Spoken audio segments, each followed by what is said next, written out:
House Republicans released their initial impeachment inquiry findings into President Biden today. The report alleges that he abused his power and obstructed justice regarding the financial dealings of his son Hunter.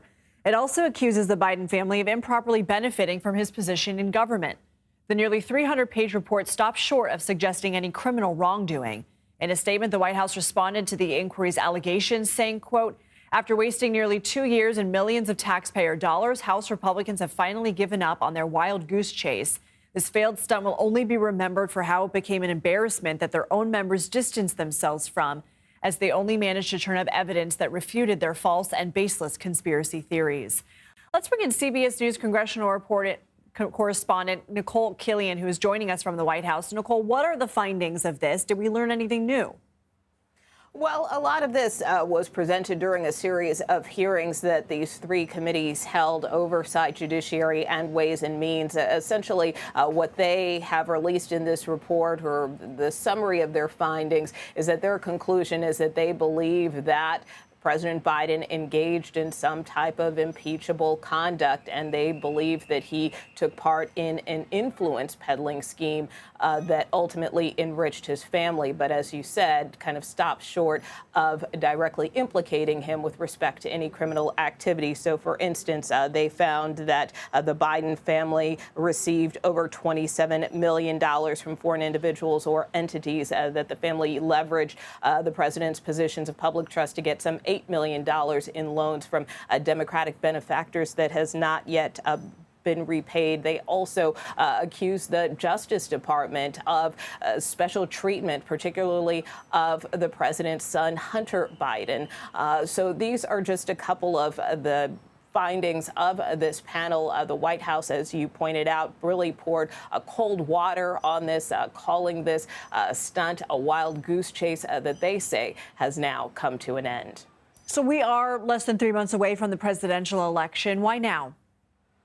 Well, keep in mind, this investigation has been going on for the better part of 2 years. It was actually launched under former Speaker Kevin McCarthy. And as I mentioned, the panels have had a variety of hearings. They have brought forth whistleblowers. They have subpoenaed members of the Biden family. So this really is the conclusion of a pretty fulsome effort on their part, even though ultimately, again, many congressional Democrats are taking dispute with some of these findings, even calling them comical, because they argue, again, there was no wrongdoing on the part of the president. What happens next?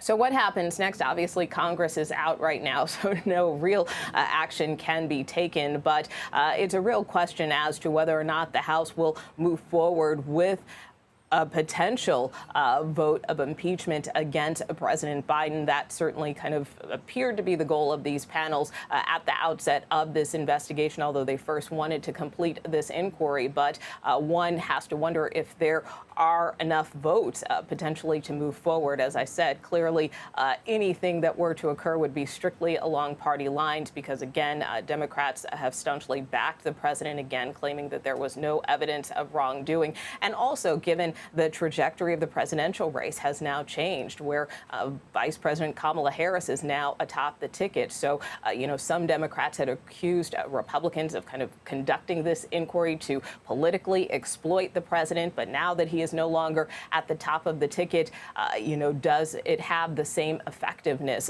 So there is some concern about how hard Republicans should be pushing on this, which is in part why this report was a little delayed in coming out. There was some speculation it would have been out earlier this summer, but again, just now coming out at this point, the first day of the Democratic National Convention.